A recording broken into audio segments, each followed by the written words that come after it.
इसे सील कहा जाता है। दृष्टा, क्लेन की पुतलियां संकुचित हो गईं क्योंकि उसे वह अफसोस याद आया जो सम्राट रोसेले ने अपनी डायरी में छोड़ा था। उसे इस बात का अफसोस था कि उसने अप्रेंटिस, मैरॉडर या सीयर को नहीं चुना।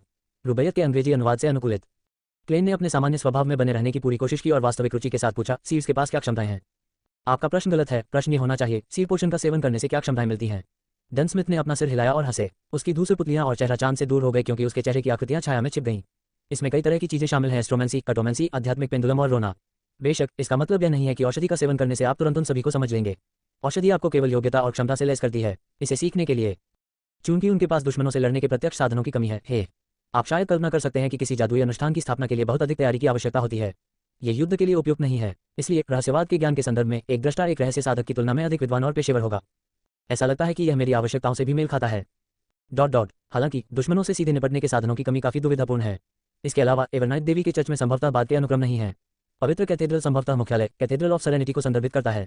अपने दुश्मनों के खिलाफ निम्न अनुक्रम बियोडर्स के लिए उपलब्ध साधन हो सकते हैं, आग्नेयास्त्रों से तुलनीय नहीं। क्लेन अपने दिमाग को जोर जोर से लगाते हुए गहरी सोच में पड़ गया। वह मिस्ट्री प्रायर्स और सीएस के बीच आगे पीछे होता रहा। जब उसने ये देखा तो डन स्मिथ मुस्कुराया। किसी निर्णय में जल्दबाजी नहीं करनी होगी। सोमवार सुबह मुझे अपना उत्तर बताएं। अनुक्रम की आपकी पसंद के बावजूद या इस अवसर को छोड़ने के बावजूद नाइटहॉक्स में से हम में से किसी के पास इस मामले पर कोई अन्य विचार नहीं होगा। शांत हो जाओ और अपने दिल से पूछो। इतना कहकर उसने अपनी टोपी उतार दी और थोड़ा झुक गया। वह धीरे धीरे क्लेन के पास से गुजरा और सीढ़ी की ओर चला गया। क्लेन ने एक शब्द भी नहीं कहा और तुरंत उत्तर नहीं दिया। वह चुपचाप झुका और डन को जाते हुए देखता रहा। हालांकि पहले वह लगातार बियोडर बनने की उम्मीद कर रहा था, लेकिन अवसर आने पर वह दुविधा में पड़ गया। बाद के लापता अनुक्रम, बियोडर्स को नियंत्रण खोने का जोखिम, सम्राट रोसेले की डायरियों की विश्वसनीयता और भ्रामक बुड़बुड़ाहट जो लोगों को पागलपन में बदल सकती है, सभी एक साथ मिल गए और एक खाई बन गई जिसने उनकी प्रगति में बाधा उत्पन्न की। उसने एक गहरी सांस ली और धीरे धीरे सांस छोड़ी। चाहे ये कितना भी बुरा क्यों न हो, यह एक 18 वर्षीय हाई स्कूल छात्र को उसके भविष्य के करियर के बारे में निर्णय लेने से बदतर नहीं हो सकता। क्लेन ने आत्मनिंदा करते हुए हंसते हुए कहा। अपने बिखरे विचारों को समेटते हुए उसने धीरे से दरवाजा खोला और वापस बिस्तर पर लेट गया। वह वहां अपनी आंखें खोलकर लेटा हुआ था, चुपचाप ऊपर की चारपाई के नीचे की ओर देख रहा था जो चंद्रमा के हल्के लाल रंग से रंगा हुआ था। एक शराबी लड़खड़ाता हुआ खिड़की के बाहर चला गया जब एक गाड़ी खाली सड़कों पर तेजी से आगे बढ़ रही थी। इन आवाजों ने रात की शांति को भंग नहीं किया बल्कि इसे और भी अंधकार में और दूर कर दिया। पृथ्वी पर अपने अतीत को याद करते हुए क्लेन की भावनाएं शांत हो गईं। उन्होंने याद किया कि कैसे उन्हें व्यायाम करना पसंद था, उनके पिता जो हमेशा ऊंचे स्वर में बात करते थे, उनकी मां जो पुरानी बीमारी के बावजूद खुद को व्यस्त रखने का आनंद लेती थी, उनके दोस्त जो उनके साथ बड़े हुए थे, फुटबॉल और बास्केटबॉल जैसे खेलों से लेकर गेम और महाजोंग जैसे खेल खेलना पसंद करते थे। जिस व्यक्ति के सामने उसने असफल स्वीकारोक्ति की, ये एक खामोश नदी की तरह थे। इसमें बहुत अधिक लहरें या गहरी भावुक भावनाएं नहीं थी, लेकिन इसने चुपचाप उसके दिल को डुबो दिया। शायद कोई व्यक्ति चीजों को खोने के बाद ही उन्हें संजोना सीखेगा। जब लाल रंग कम हो गया और धधकती गेंद की रोशनी से आकाश सुनहरा पीला हो गया तो क्लेन ने अपनी पसंद बना ली थी। वह बिस्तर से उठा और खुद को जगाने के लिए अपना चेहरा धोने के लिए सार्वजनिक बाथरूम की ओर चला गया। फिर वह श्रीमती वेंडी के पास 9 पेंस के साथ 8 पाउंड राई की रोटी खरीदने के लिए एक सोल नोट लेकर गया, जिससे पिछली रात खाए गए मुख्य भोजन की पूर्ति हो सके। ब्रेड की कीमत स्थिर होनी शुरू हो गई है। नाश्ते के बाद बेंसन के बदलते ही उन्होंने टिप्पणी की। वह रविवार था, इसलिए अंततः उसे और मेलिसा दोनों को आराम करने का मौका मिला। क्लेन, जो पहले से ही उचित पोशाक में था, एक कुर्सी पर बैठा था और कल से लाए गए पुराने अखबारों को पलट रहा था। उन्होंने आश्चर्य से कहा, यहाँ किराए के लिए एक घर है, नॉर्थ बरो की 3 वेंडेल स्ट्रीट, 2 मंजिलों वाला एक बंगला। ऊपर की मंजिल पर 6 शयन कक्ष, 3 बाथरूम और 2 बड़ी बालकनी है। नीचे एक डाइनिंग हॉल, एक लिविंग रूम है, एक रसोई घर, 2 स्नानघर और 2 अतिथि कक्ष, साथ ही एक भूमिगत तहखाना। घर के सामने 2 एकड़ निजी भूमि है और पीछे एक छोटा सा बगीचा है जिसे 1, 2 या 3 साल के लिए किराए पर लिया जा सकता है, 1 पाउंड 6 सोली के साप्ताहिक किराए के साथ। जो लोग रुचि रखते हैं वे शैम्पेन स्ट्रीट पर जा सकते हैं और श्री गुसेफ की तलाश कर सकते हैं। भविष्य के लिए यही हमारा लक्ष्य है। बेंसन ने अपनी काली आधी टोपी पहनी हुई थी और मुस्कुराते हुए कहा, समाचार पत्रों में स्थानों का किराया आमतौर पर थोड़ा महंगा होता है। टिंगडन सिटी हाउसिंग इंप्रूवमेंट कंपनी के पास ऐसे विकल्प हैं जो सस्ते के मुकाबले कम नहीं है। हम श्रमिक वर्ग के लिए टिंगडन हाउसिंग इंप्रूवमेंट एसोसिएशन में खोज क्यों नहीं कर रहे हैं? मेलिसा एक पुरानी ढकी हुई टोपी पकड़े हुए अपने कमरे से बाहर निकली। वह एक बुरी सफेद लंबी पोशाक में बदल गई थी जिसे कई बार ठीक किया गया था। वह शांत और अंतर्मुखी थी, लेकिन यह उसकी युवावस्था को छुपा नहीं सका। बेंसन हंसे। आपने श्रमिक वर्ग के लिए टिंगडन हाउसिंग इंप्रूवमेंट एसोसिएशन के बारे में कहाँ सुना? जेनी, श्रीमती रोशेल, या यह आपकी अच्छी दोस्त सेलेना की ओर से है? मेलिसा ने बगल की ओर देखा और फुसफुसाकर जवाब दिया, श्रीमती रोशेल, कल रात नहाते समय मेरी उनसे मुलाकात हुई। उन्होंने मुझसे क्लेन के साक्षात्कार के बारे में पूछा और मैंने उन्हें मोटे तौर पर बताया कि क्या हुआ था। फिर उन्होंने सुझाव दिया कि मैं श्रमिक वर्ग के लिए टिंगडन हाउसिंग इंप्रूवमेंट एसोसिएशन ढूंढूं। बेंसन ने क्लेन की हैरान अभिव्यक्ति पर ध्यान दिया और मनोरंजन में अपना सिर हिलाया। उन्हें गरीबों पर लक्षित किया जाता है। खैर, एक सटीक विवरण यह है कि वे समाज के निचले तबके के लिए एक आवास संघ हैं। वे ऐसे घरों का निर्माण और नवीनीकरण करते हैं जिनमें मूल रूप से सांप्रदायिक बाथरूम होते हैं। वे केवल 3 विकल्प प्रदान करते हैं, एक सिंगल, डबल या ट्रिपल शयन कक्ष। क्या आप ऐसे माहौल में रहना जारी रखना चाहते हैं? टिंगडन सिटी हाउसिंग इंप्रूवमेंट कंपनी उनके जैसे ही व्यवसाय साझा करती है, लेकिन वे निम्न मध्यम वर्ग के लिए भी विकल्प प्रदान करती हैं। ईमानदारी से कहें तो हम निम्न मध्यम वर्ग से थोड़े बेहतर हैं, लेकिन वास्तविक मध्यवर्गीय परिवारों की तुलना में हम अभी भी काफी खराब स्थिति में हैं। ये वेतन का मामला नहीं है, बात सिर्फ इतनी है कि हमारे पास बचत करने का समय नहीं था। जब क्लेन ने अखबार हटा दिया तो उसे एक एहसास हुआ। अपनी टोपी उठाकर वह उठ खड़ा हुआ। तो फिर चलो चलते हैं। मुझे याद है कि Tingdon City Housing Improvement Company Daffodil Street पर है, बेंसन ने दरवाजा खोलते हुए कहा। वे श्रमिक वर्ग के लिए टिंगडन हाउसिंग इंप्रूवमेंट एसोसिएशन की तरह हैं, जिन्हें 5% चैरिटीज के रूप में जाना जाता है। क्या आप जानते हैं क्यों? कंपनियों की स्थापना बैकलियन के परिणामस्वरूप हुई थी। उन्हें 3 तरीकों से वित्त पोषित किया जाता है। 1. धर्मार्थ संस्थाओं से दान का अनुरोध करके। 2. फंडिंग प्रस्तावों के माध्यम से, उन्हें सरकार के आयोग से 4% की विशेष दर पर अनुदान मिलता है। 3. निवेश के माध्यम से, प्राप्त किराए का एक हिस्सा लेकर वे अपने निवेशकों को 5% वेतन देंगे, इसलिए उन्हें 5% चैरिटीज कहा जाता है। भाई बहन सीढ़ियों से नीचे उतरे और धीरे धीरे डैफोडिल स्ट्रीट की ओर चल दिए। उन्होंने अपने वर्तमान मकान मालिक श्री फ्रैंकी से बात करने से पहले एक जगह की पुष्टि करने का फैसला किया। वे ऐसी स्थिति में नहीं रहना चाहते थे जहां जब उनके पास रहने के लिए कोई जगह नहीं थी तो उन्हें वहां से जाने के लिए मजबूर होना पड़ा। मैंने सेलेना से सुना कि ऐसी आवास सुधार कंपनियां हैं जो पूरी तरह से दान के रूप में चलाई जाती हैं। बेंसन ने मुस्कुराते हुए पूछा। डेविविले ने स्थापना के लिए धन दान किया। वह श्रमिक वर्ग के लिए लक्षित अपार्टमेंट बनाता है। वह केवल कम किराया वसूलते हुए समर्पित संपत्ति प्रबंधन कर्मी भी प्रदान करता है। हालांकि आवेदन करने के मानदंड बहुत सख्त हैं। ऐसा लगता है कि आपको यह विचार पसंद नहीं आया। क्लेन ने इसे गहराई से महसूस किया और मुस्कुराते हुए पूछा। नहीं, मैं सर डेविविले का बहुत सम्मान करता हूं, लेकिन मुझे यकीन है कि वह नहीं जानते कि सच्ची गरीबी क्या है। उनके अपार्टमेंट में रहना एक पुजारी की तरह आशा देने जैसा है। ये बहुत व्यवहारिक नहीं है। उदाहरण के लिए, किराएदारों को मुख्य टीके प्राप्त करने होते हैं और उन्हें बारी बारी से बाथरूम साफ करना पड़ता है। वे अपने अपार्टमेंट को पट्टे पर देने या व्यावसायिक गतिविधियों के लिए इसका उपयोग करने में असमर्थ हैं। उन्हें अपना कूड़ा कचरा फेंकने की अनुमति नहीं है और बच्चों को गलियारों में खेलने से रोका जाता है। क्या वह ऐसा चाहते हैं सबको देवी और सज्जन बनाओ? बेंसन ने अपने सामान्य स्वर में उत्तर दिया। क्लेन ने संदेह से अपनी भौहें सिकोड़ लीं। ये समस्याग्रस्त नहीं लगता, ये सभी बहुत ही उचित मानदंड हैं। हाँ, मेलिसा ने सहमति में सिर हिलाया। बेंसन ने अपना सिर झुकाया और हंसने से पहले उनकी ओर देखा। शायद मैंने आप दोनों की इतनी अच्छी तरह से रक्षा की है कि आपने वास्तविक गरीबी नहीं देखी है। क्या आपको लगता है कि उनके पास मुख्य टीकों के लिए पैसा होगा? मुफ्त धर्मार्थ संगठन की लाइन उन्हें 3 महीने पीछे ले जाती है। क्या आपको लगता है कि उनका काम स्थिर है और अस्थायी नहीं? यदि वे कुछ अतिरिक्त आय प्राप्त करने के लिए अपने अपार्टमेंट के कुछ हिस्सों को किराए पर नहीं दे सकते हैं, तो क्या उन्हें अपनी नौकरी खोने पर वहां से चले जाना चाहिए? इसके अलावा कई महिलाएं अपनी आजीविका बनाए रखने के लिए घर पर कपड़े सुधारती हैं या माचिस बनाती हैं, जिन्हें व्यावसायिक गतिविधियों के रूप में शामिल किया गया है। क्या आप उन सभी को खदेड़ने जा रहे हैं? ज्यादातर गरीब जीवित रहने के लिए अपने सभी प्रयास करते हैं। क्या आपको लगता है कि उनके पास अपने बच्चों को अनुशासित करने और उन्हें गलियारों में दौड़ने से रोकने का समय है? शायद उन्हें केवल तब तक घर में बंद रखा जा सकता है जब तक वे बड़े नहीं हो जाते। फिर उन्हें भेजा जाता है उन स्थानों पर जहां बाल श्रम स्वीकार किया जाता है जब वे लगभग 7 या 8 वर्ष के होते हैं। बेन ने मामले का वर्णन करने के लिए कई विशेषणों का उपयोग नहीं किया। इससे क्लेन थोड़ा काम उठा। निम्न सामाजिक आर्थिक वर्ग के लोग ऐसे रहते थे। उसके बगल में मेलिसा खामोश हो गई। काफी समय लगा जब उसने अलौकिक स्वर में कहा। लोअर स्ट्रीट में चले जाने के बाद जेनी नहीं चाहती थी कि मैं उससे मिलने आऊं। आशा करते हैं कि उसके पिता उस चोट के बाद अपने पैरों पर वापस खड़े हो जाएंगे और एक स्थिर नौकरी पालेंगे। हालांकि मैंने बहुत से शराबियों को खुद को सुन्न करने के लिए शराब का इस्तेमाल करते देखा है। बेंसन उदास स्वर में हंसे। क्लेन के पास शब्द नहीं थे। मेलिसा भी वैसी ही लग रही थी। ऐसे में भाई बहन चुपचाप डैफोडिल स्ट्रीट पर चले गए और उन्हें टिंडन सिटी हाउसिंग इंप्रूवमेंट कंपनी मिली। जिस व्यक्ति ने उनकी सेवा की वह मिलनसार मुस्कान वाला एक अधेड़ उम्र का व्यक्ति था। उन्होंने कोई औपचारिक पोशाक या टोपी नहीं पहनी थी, बल्कि एक सफेद शर्ट और काली बनियान पहनी थी। आप मुझे स्कार्टर कह सकते हैं। क्या मैं जान सकता हूं कि आपके मन में किस तरह का घर है? जब उसकी नजर क्लेन की चांदी जड़ित छड़ी पर पड़ी तो उसकी मुस्कान चौड़ी हो गई। क्लेन ने बेंसन की ओर देखा, जो शब्दों में बेहतर था, और उसे उत्तर देने के लिए इशारा किया। बेंसन ने सीधे उत्तर दिया, एक छत वाला घर। मुस्कुराने से पहले स्कार्टर ने अपने हाथ में मौजूद फाइलों और दस्तावेजों को पलटा। वर्तमान में 5 ऐसे हैं जिन्हें किराए पर नहीं दिया गया है। ईमानदारी से कहें तो हम ग्राहकों, मजदूरों और उनके बच्चों की सेवा करने के लिए अधिक तैयार हैं, जिन्हें आवास संबंधी कठिनाइयां होती हैं, जहां 6, 8 या यहां तक कि 10 या 12 लोग एक घर में घुस जाते हैं। वहां बहुत सारे छत वाले घर नहीं हैं। 2 डैफोडिल स्ट्रीट में एक, नॉर्थ बरो में एक, ईस्ट बरो में एक है। साप्ताहिक किराया 12 से 16 सोल तक है। आप यहाँ विस्तृत परिचय देख सकते हैं। उन्होंने बेंसन, क्लेन और मेलिसा को एक दस्तावेज सौंपा। इसे पढ़ने के बाद भाई बहनों ने एक दूसरे को देखा और साथ ही कागज के टुकड़े पर उसी स्थान की ओर इशारा किया। बेंसन ने कहा, आइए पहले 2 डैफोडिल स्ट्रीट पर एक नजर डालें। क्लेन और मेलिसा ने जवाब में सिर हिलाया।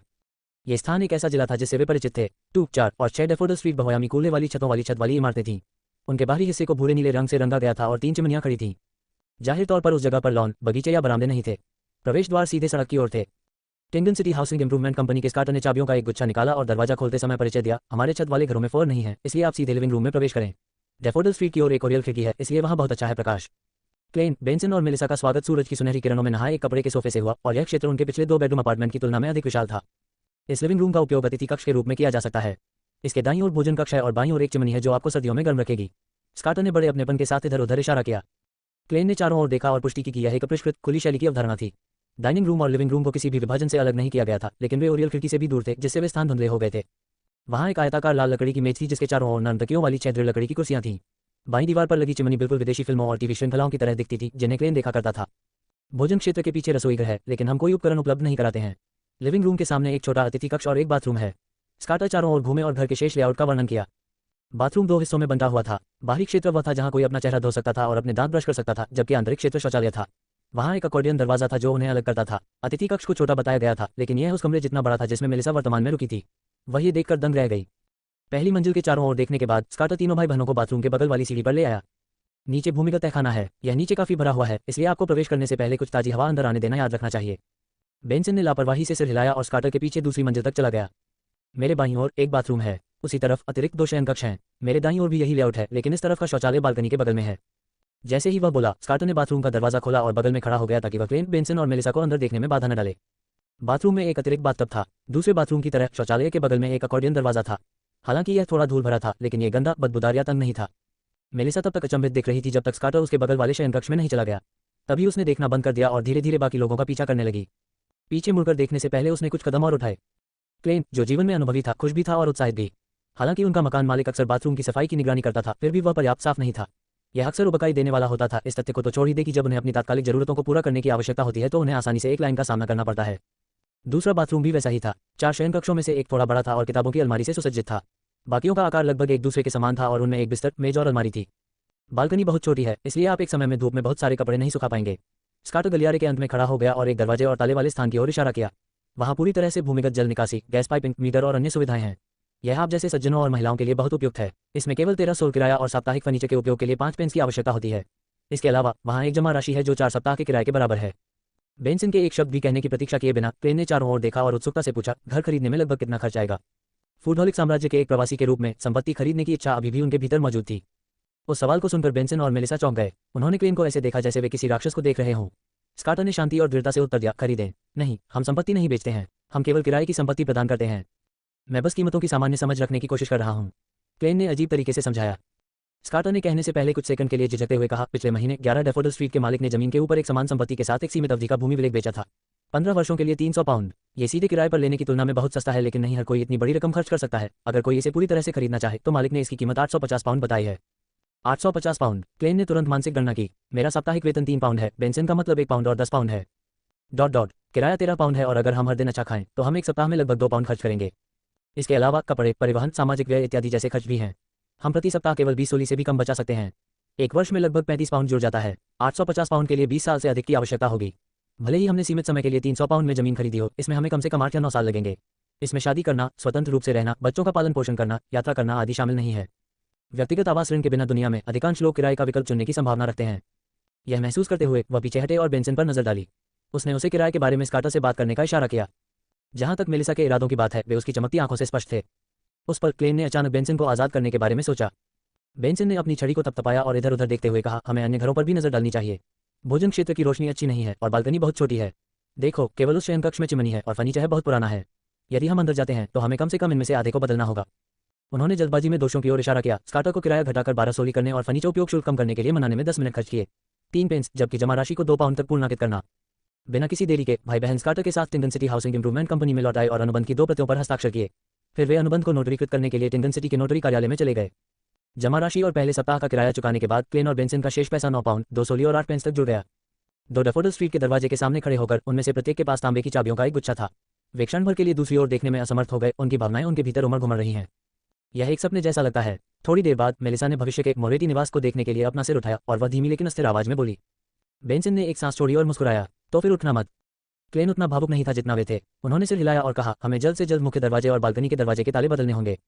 कोई जल्दी नहीं है। Tingen city Housing Improvement company की प्रतिष्ठा बहुत अच्छी है। बाकी पैसा आपके औपचारिक सूट के लिए है। हालांकि उससे पहले हमें मिस्टर फ्रैंकी से मुलाकात करनी होगी। बेंसन ने अपार्टमेंट की ओर इशारा किया। आयरन क्रॉस स्ट्रीट पर एक छत वाले अपार्टमेंट की ओर जाने से पहले भाई बहनों ने घर पर राई की रोटी खाए। जब उन्होंने अपने मकान मालिक का दरवाजा खटखटाया तो मिस्टर फ्रैंकी ने सोफे पर बैठे हुए अपना छोटा सा फ्रेम रखते हुए प्रभावशाली ढंग से घोषणा की, आप मेरे नियमों को जानते हैं। किसी को भी उनके किराए के पीछे होने की अनुमति नहीं है।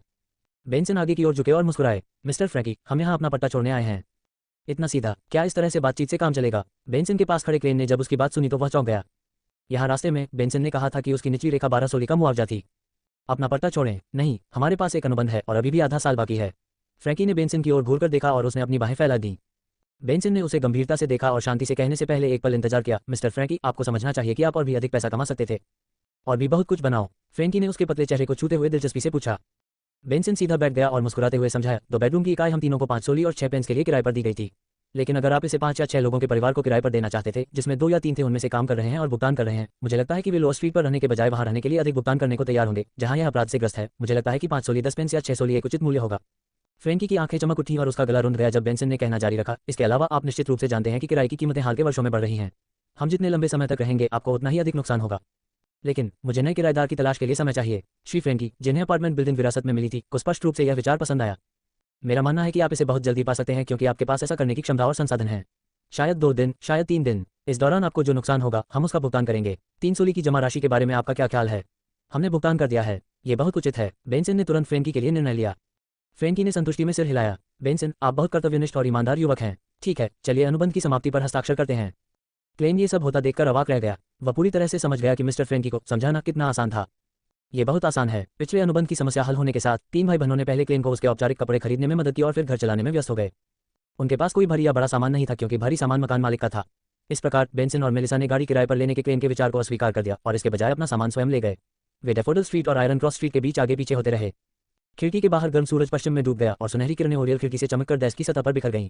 क्लेन ने मेज पर एक स्याही की बोतल और एक फाउंटेन पेन रखने से पहले उस रैक को देखा जिसमें किताबें और नोटबुक बड़े करीने से रखी हुई थी जिन्हें उसने पहले पूंछकर साफ किया था। आखिरकार सब खत्म हो गया। उसने राहत की सांस ली और अपने पेट की गुर्राहट सुनी। दरवाजे की ओर बढ़ते हुए उसने अपनी मुड़ी हुई आस्तीनें ढीली कर दी। उसके पास एक बिस्तर था जो उसका था। चादर और कंबल सफेद पुराना लेकिन साफ था। क्लेन ने दरवाजे की कुंडी घुमाई और अपने शयनकक्ष से बाहर चला गया। जैसे ही वह कुछ कहने की तैयारी कर रहा था, जैसे ही बेंसन और मेलिसा उसकी नजर में आए, उसने विपरीत दिशा के दोनों दरवाजों को एक साथ खुला देखा। अपने चेहरे पर धूल और मिट्टी के निशानों को देखते हुए क्लेन और बेंसन अचानक हंस पड़े। असामान्य रूप से प्रसन्न लग रहे थे। मेलिसा ने हल्के से अपने होंठ काटे लेकिन हंसी संक्रामक थी। अंततः वह धीरे से हंस पड़ी। अगली सुबह क्लेन बिना किसी दरार के एक पूर्ण लंबाई वाले दर्पण के सामने खड़ा था, गंभीरता से अपने कॉलर और अपनी शर्ट की आस्तीन को चिकना कर रहा था। पोशाक में एक सफेद शर्ट, काला टक्सीडो, रेशम टॉप टोपी, काली बनियान, पतलून का एक सेट, जूते और एक धनुष टाई शामिल थी।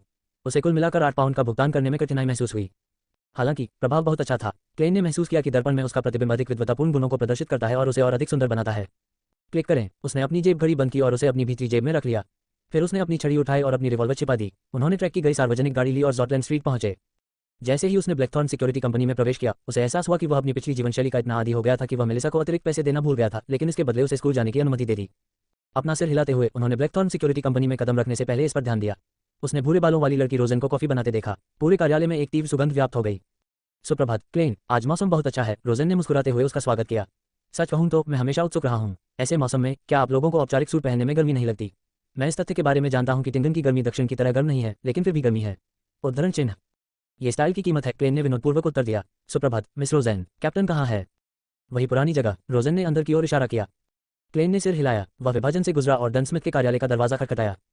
अंदर आए। डन की आवाज हमेशा की तरह गहरी और कोमल थी। जब उसने क्लेन को देखा, जो अच्छे औपचारिक पहनावे में बिल्कुल अलग दिख रहा था, तो उसने सिर हिलाया और उसकी भूरी आंखों पर मुस्कुराहट आ गई। क्या आपने निर्णय लिया है? उसने पूछा। क्लेन ने गहरी सांस ली और गंभीरता से उत्तर दिया, हाँ, मैंने निर्णय ले लिया है। डन धीरे धीरे सीधा बैठ गया। उसकी अभिव्यक्ति गंभीर हो गई लेकिन उसकी भूरी आंखों की गहरी खाई वैसी ही बनी रही। मुझे अपना उत्तर बताओ, क्लेन ने बिना किसी हिचकिचाहट के उत्तर दिया। दृष्टा। डन स्मिथ बिना कुछ बोले पूरे 1 मिनट तक अपनी भूरी आंखों से क्लेन को देखता रहा। क्लेन चुप्पी और अपनी निगाहों के दबाव से नहीं डरा। वह डन से आंखें मिलाता रहा। आपको ये समझना चाहिए कि एक बार जब आप औषधि का सेवन कर लेंगे तो पछतावे के लिए कोई जगह नहीं रहेगी। अंत में डन ने गहरी भावनाहीन आवाज में फिर से बात की। क्लेन ने मुस्कुराते हुए कहा, मुझे पता है, लेकिन मैं अपने अंदर की आवाज का सम्मान करता हूँ। सबसे पहले स्लीपलेस मेरी आवश्यकताओं को पूरा नहीं करता है। स्पेक्टेटर के लिए भी यह वही था जो उसने विवरण के आधार पर टेरो क्लब से सुना था। वह निश्चित था कि वह कब अन्य बियोडो मार्गों के संपर्क में आएगा। एक धीमा उपाय किसी अत्यावश्यक स्थिति में काम नहीं कर सकता, इसलिए उसे प्रतीक्षा करने की कोई आवश्यकता नहीं थी। उसी तर्क से कॉप्स कलेक्टर को भी हटा दिया गया, जिससे 2 विकल्प रह गए, मिस्ट्री प्राय और सीड। इस आधार पर कि समान अनुक्रम की औषधि समान रूप से खतरनाक थी और वह अधिक जानकारी प्राप्त करने में असमर्थ था। साथ ही ये तथ्य भी कि मिस्ट्री प्राय और सीड दोनों उसकी आवश्यकताओं को पूरा करते थे, भले ही सम्राट रोसेले एक संक्षिप्त टिप्पणी कर रहे थे या यदि वह वास्तव में थे। अप्रेंटिस, मैराउडर और सीयर को न चुनने का अफसोस था, यह उसके दिल में संतुलन बिठाने के लिए काफी था। इसके अलावा वह डायरी से बता सकता है कि जब तक वह पाचन और अभिनय के वास्तविक सार को समझ लेता है, वह औषधि द्वारा लाए जाने वाले नकारात्मक प्रभावों से काफी हद तक बचने में सक्षम होगा। जहां तक उन बड़बड़ाहटों और भ्रामक प्रलोभनों की बात है जो लोगों को भ्रष्टाचार और पागलपन की ओर ले जा सकते हैं, उन्होंने पहले ही इसका सामना कर लिया था, यहां तक कि एक परे व्यक्ति होने के बिना भी। ठीक है। डन खड़ा हुआ और अपनी आधी टोपी उठाई। जैसे ही उसने इसे पहना, उसने कहा, मेरे पीछे आओ। क्लेन ने सिर हिलाया और कृतज्ञता में एक सज्जन की तरह सिर झुकाया। नल नल नल। वे दोनों नीचे उतरे। उनके कदमों की आवाज खामोश और विशाल सीढ़ियों और गलियारे से गूंज रही थी। जब क्लेन ने बातचीत का विषय ढूंढने की कोशिश की तो उसे अचानक चिंता होने लगी। कैप्टन, आपने कहा था कि औषधि लेने से मुझे सीधे रहस्यवाद पर संबंधित ज्ञान नहीं मिलेगा, मेरे पास केवल इसे सीखने की योग्यता होगी। फिर रहस्यवाद का बुनियादी ज्ञान कहाँ से आता है? क्या हमारे पूर्ववर्तियों ने अपना जीवन जोखिम में डाला था इसके लिए, या इसे अन्य माध्यमों से प्राप्त करें? हर बार जब वह भूमिगत होता तो उसे हवा विशेष रूप से ताज़ा मिलती। जाहिर है वेंटिलेशन उत्कृष्ट था, हालांकि बीच बीच में हवा के झोंके ने कभी छुड़ा दी। डन ने उसकी ओर देखा। उसकी भूरी आंखों में अंधेरा असामान्य रूप से गहरा दिखाई दे रहा था। उन्होंने शांति से उत्तर दिया, जैसा कि आपने कहा, उनमें से एक है प्रयोग, संक्षेपण और संवर्धन। दूसरा, देवताओं द्वारा प्रदत्त होना। तीसरा है खतरनाक बड़बड़ाहट जो दूसरे नहीं सुन सकते। वे न केवल गुर्राते हैं और बिना सोचे समझे धारते हैं, पर कई बार वे रहस्यवाद के संबंध में कुछ मामलों का वर्णन करेंगे। लेकिन मुझे जो पता है उसके अनुसार जो लोग वास्तव में लंबे समय तक बड़बड़ाहट सुनते हैं, वे बिना किसी अपवाद के पागल हो जाते हैं और निश्चित रूप से राक्षस बन जाते हैं। उन्हें धन्यवाद देना चाहिए। जो नोटबुक वे पीछे छोड़ रहे हैं, वे रहस्यवाद के क्षेत्र में बहुमूल्य खजाने हैं। मानव प्रयोगशाला के चूहे। भूमिगत मार्ग की ठंडी नमी ने क्लेन को अचानक कांपने पर मजबूर कर दिया। तो फिर क्या मेरा भाग्य बढ़ाने का अनुष्ठान जो सोशल नेटवर्क जादू में बदल गया, अंततः पागलपन और भयानक बड़बड़ाहट के कारण समान प्रभाव पैदा करेगा? चौराहे पर डनचानिस गेट की ओर नहीं बढ़े, नहीं उन्होंने हथियारों, सामग्रियों और अभिलेखागार की ओर रुख किया। इसके बजाय वह क्लेन को बाईं ओर ले गया और सेंट सेलेना कैथेड्रल के पास पहुंचा। बीच रास्ते में वह रुक गया। ये स्पष्ट नहीं था कि गुप्त दरवाजा खोलने के लिए उसने क्या छुआ था। ये हमारी नाइट हॉक टीम का कीमिया कक्ष है। मैं और नील को चानिस गेट के अंदर से सीड पोशन फॉर्मूला और संबंधित सामग्री प्राप्त करने के लिए कहूंगा। हे, आपकी किस्मत बहुत अच्छी है। देवी ने आपको अपनी कृपा से आशीर्वाद दिया है। हमें अभी भी ऐसा करना चाहिए। 2 सेर औषधि के लिए आवश्यक सामग्री, यदि नहीं तो आपको लंबे समय तक इंतजार करना होगा। डन ने दरवाजे के पीछे वाले कमरे की ओर इशारा किया। यहाँ रुको, बाद में और नील को औषधि बनाते हुए देखो। ये रहस्यवाद के अध्ययन का सबसे बुनियादी हिस्सा है। ओह, वहाँ चीजों को बेतरतीब ढंग से मत छुओ। वे या तो बहुत खतरनाक हैं, महंगी हैं, या दोनों हैं। इतना कहकर डन ने पहले की तरह जोड़ा। ओह ठीक है, मैं फिर से कुछ भूल गया। आपका बियोडो बनना खतरे का सामना करने और नोटबुक ढूंढने की आवश्यकता का परिणाम है। सराहनीय कार्य केवल इसका एक हिस्सा था, इसलिए आप हमारे सदस्य नहीं होंगे कुछ समय के लिए। टीम, आप अभी भी समान वेतन के साथ एक नागरिक स्टाफ सदस्य होंगे। आप अभी भी वही करेंगे जो मैंने आपको पहले करने का निर्देश दिया था। एक अतिरिक्त बात यह है कि आप और नील के साथ रहस्यवाद के बारे में और अधिक सीख सकते हैं उसे। ठीक है। वेतन वृद्धि की कमी से थोड़ा असंतुष्ट महसूस करने के अलावा क्लेन बाकियों से पूरी तरह सहमत था। डन के अनुसार औषधि का सेवन करने के बाद भी सीखने और अपनी नई शक्तियों को समझने की प्रक्रिया जारी थी। यदि वह तुरंत औपचारिक सदस्य बन जाता और असाधारण मिशनों में भाग लेता तो उसकी मृत्यु निश्चित थी। डन घूमा और चौराहे की ओर 2 कदम चला, तभी वह अचानक पीछे मुड़ा। एक और बात, मैं ये जानता था। क्लेन पहले से ही अपने कैप्टन की शैली का आदी था। डन ने अपनी सामान्य अभिव्यक्ति के साथ कहा, हमें गुप्त आदेश के कार्यों से कुछ मिला। इसकी संभावना नहीं है कि वे निकट भविष्य में आपको उकसाएंगे, लेकिन लापरवाह न हो। इसका संबंध इस बात से है कि वे अस्थायी रूप से यह पुष्टि करने में असमर्थ हैं कि एंटिगोनस परिवार की नोटबुक उनके लिए महत्वपूर्ण है या नहीं। हमने जो खोजा उसमें से कुछ को उन्होंने संरक्षित कर लिया है, प्राचीन रीति रिवाज, और हम पुष्टि कर सकते हैं कि वे सोलोमन साम्राज्य और उस काल के भ्रष्ट रईसों से संबंधित हैं। समझ गया, धन्यवाद कैप्टन, क्लेन ने सांस छोड़ते हुए कहा। यह भी एक कारण था कि वह इंतजार नहीं करना चाहता था, इतनी जल्दी बियॉन्डो बनने का मौका समझकर। जैसे ही उसने डन को जाते हुए देखा और पुष्टि की कि वह अधिक कहने के लिए अपना सिर नहीं घुमाएगा, क्लेन धीरे धीरे कीमिया कक्ष में चला गया। कमरे में लंबी लंबी मेजें थीं। वहां पर रखनलियां, पिपेट, तराजू और क्रूसिबल थे। यह उनके पिछले जीवन की रसायन विज्ञान प्रयोगशाला जैसा था। यह अधिक संयमी और प्राचीन था। इसके अलावा वहां एक विशाल कड़ाही, एक गहरे रंग की लकड़ी की करचूल, एक पारभासी क्रिस्टल बॉल और अन्य वस्तुएं थीं। डार्क सीक्रेट प्रतीक और अन्य अजीब प्रतीक हर जगह दिखाई दे रहे थे। उन्होंने कमरे को रहस्य का रंग दे दिया। क्लेन ने दिलचस्पी से इधर उधर देखा, लेकिन वह इतना मूर्ख नहीं था कि चीजों को छू सके। थोड़ी देर बाद उसे कदमों की आहट सुनाई दी। ओल्ड नील ने जटिल पैटर्न वाला एक छोटा चांदी का संदूक ले रखा था। वह अभी भी अपना अनोखा क्लासिक काला वस्त्र पहने हुए था, जो कि कालानुक्रमिक लगता है, उसी रंग के गोल किनारे वाली एक टोपी के साथ मेल खाता है। लड़का, मैंने कभी नहीं सोचा था कि तुम सील को चुनोगे। ओल्ड नील ने संदूक नीचे रखा और क्लेन के आकार की अपनी कुछ धुंधली लाल आंखों का उपयोग किया। आपका व्यक्तित्व बिल्कुल मेरे जैसा है जब मैं छोटा था। आप जनता के पीछे नहीं चलना चाहते। बुरा नहीं है, इन कुछ गैस लैंपों को जलाएं और दरवाजा बंद कर दें। ठीक है। क्लेन ने कीमिया कक्ष में प्रत्येक गैस लैंप को जलाते समय कांपने से बचने की बहुत कोशिश की। उसने एक बार फिर उस स्थान पर मंद रोशनी का नियम बना दिया। तक तक तक गुप्त द्वार बंद था। वह पीछे मुड़ा और देखा कि सफेद बालों वाला और गहरी झुर्रियों वाला बूढ़ा नील अजीब तरह की बंधी हुई पेड़ की शाखाओं का एक गुच्छा काली कड़ाही को साफ करने के लिए उपयोग कर रहा था। सीक्वेंस पोषण का मिश्रण बेहद सरल है, कम से कम सीक्वेंस 7 और उससे नीचे के लिए। किसी विशेष लॉ या किसी अतिरिक्त अनुष्ठान की आवश्यकता नहीं है, मंत्र की तो बिल्कुल भी नहीं। किसी को इसमें आध्यात्मिक रूप से भाग लेने की कोई आवश्यकता नहीं है। सभी को इसकी आवश्यकता है करना यह है कि सूत्र के चरणों के अनुसार चलें, सटीक मात्राएं जोड़ें और बस इतना ही होगा।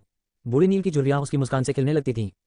वास्तव में, क्लेन ने आश्चर्य से पूछा, यह मेरे भाग्य वृद्धि अनुष्ठान जितना ही सरल लगता है। यार, जब आप इसके बारे में सोचते हैं तो ये काफी डरावना होता है। शायद ये देवताओं का उपहार है। महिला की स्तुति करो। ओल्ड नील ने अपनी छाती पर एक बेतरतीब घेरा बना लिया।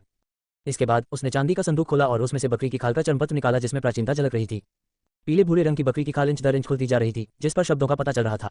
क्लेन ने दूर से देखा और महसूस किया कि यह हर्मीस में है, एक ऐसी भाषा जिससे वह बहुत परिचित था।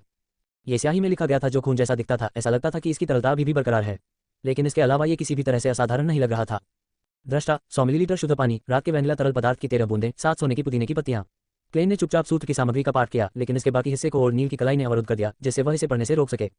शुद्ध पानी वह पानी है जो बार बार आसुत किया जाता है। शुक्र है, मैंने कुछ पहले ही बना लिया था, इसलिए इस पर समय बर्बाद करने की कोई जरूरत नहीं है। जब ओल्ड नील ने परिचय दिया तो उसने बड़े परिचय के साथ मेज से एक बड़ी मोहरबंद कांच की बोतल ले ली। उसने स्टॉपर उतार दिया और बिना ज्यादा सोचे समझे कड़ाही में लगभग 100 मिलीलीटर शुद्ध पानी डाल दिया। क्लेन ने पूछने की हिम्मत नहीं की, डर था कि वह ओल्ड नील के मनगढ़ंत कहानी को प्रभावित करेगा। आखिरकार वही औषधि पी रहा था। रात के वैनिला रस की 13 बूंदें। इसे समय से पहले एक आवश्यक तेल के रूप में निकाला और संग्रहित किया जा सकता है। ओल्ड नील ने चांदी के संदूक से एक छोटी भूरे रंग की बोतल निकाली और एक पिपेट की मदद से आराम से कड़ाही में 13 बूंदें टपका दी। एक हल्की लेकिन सहज सुगंध निकली, जिससे क्लेन को एक असामान्य शांति का एहसास हुआ। 7 सोने की पुदीने की पत्तियां। ओल्ड नील ने एक चांदी के पैटर्न वाला डिब्बा उठाया और उसका ढक्कन हटा दिया। उसने अपने नंगे हाथों से कुछ पत्तियां उठाईं और कड़ाही में बिखेर दी। उसे एक ताज़ी और उत्तेजक खुशबू का एहसास हुआ।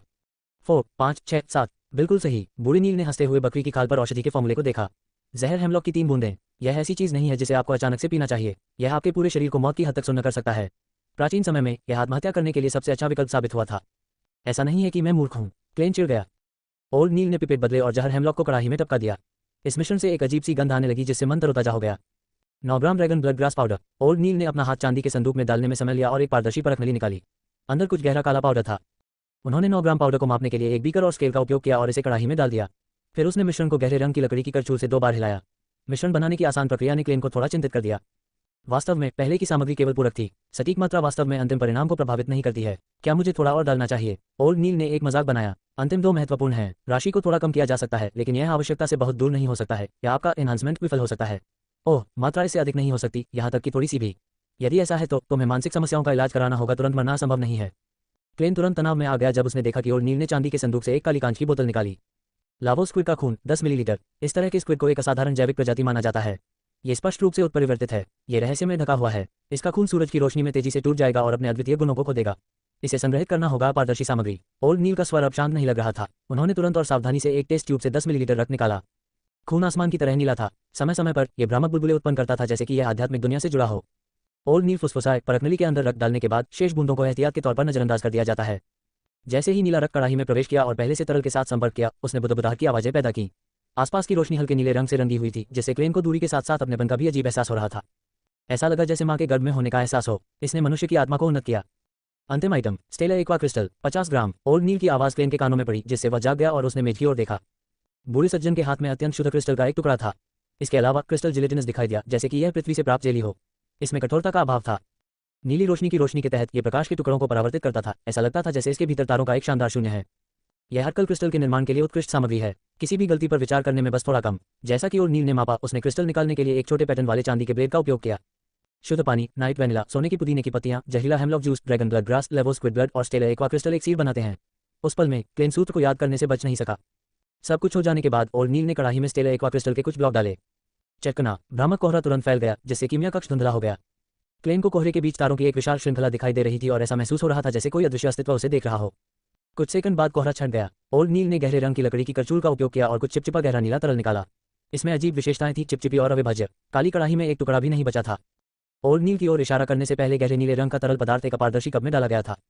ये हो गया आपकी दृष्टा औषधि। क्लेन ने गहरे नीले जिलेटिनस तरल को देखा। उसे तरल के ब्लॉक या कप के रूप में इसका वर्णन करना मुश्किल हो रहा था। उसने अपनी लार निगल ली और बड़ी मुश्किल से बोला, क्या मैं इसे ऐसे ही पीऊंगा? क्या किसी और तैयारी की जरूरत नहीं है? एक अनुष्ठान, एक मंत्र या एक प्रार्थना की तरह? ओल्ड नील ने कहने से पहले धीरे से स्वीकार किया, तैयारी। वहाँ है। एक कप इंटिस और में अंगूर वाइन लें, एक देसी सिगार चूसें, फिर एक आरामदायक धुन बजाएं और एक उत्साहित कोर्ट डांस करें। यदि आप चाहें तो आप टैप डांस कर सकते हैं। अंत में ग्रैंड कार्ड का एक राउंड खेलें।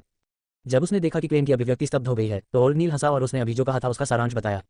यदि आप घबराए हुए महसूस करते हैं आप काफी विनोदी हैं, है ना? अपनी बंदूक निकालने की इच्छा का विरोध करते हुए क्लेन के मुंह के कोने हिल गए।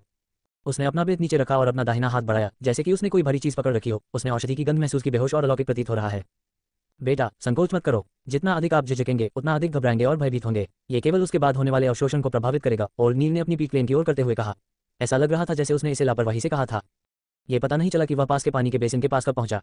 उसने नल चालू किया और अपने हाथ धोए। क्लेन ने चुपचाप सिर हिलाया और एक गहरी सांस ली, ठीक उसी तरह जैसे वह बचपन में था। उसने अपनी नाक सिकोड़ ली और दवा की तरह उसे पी लिया।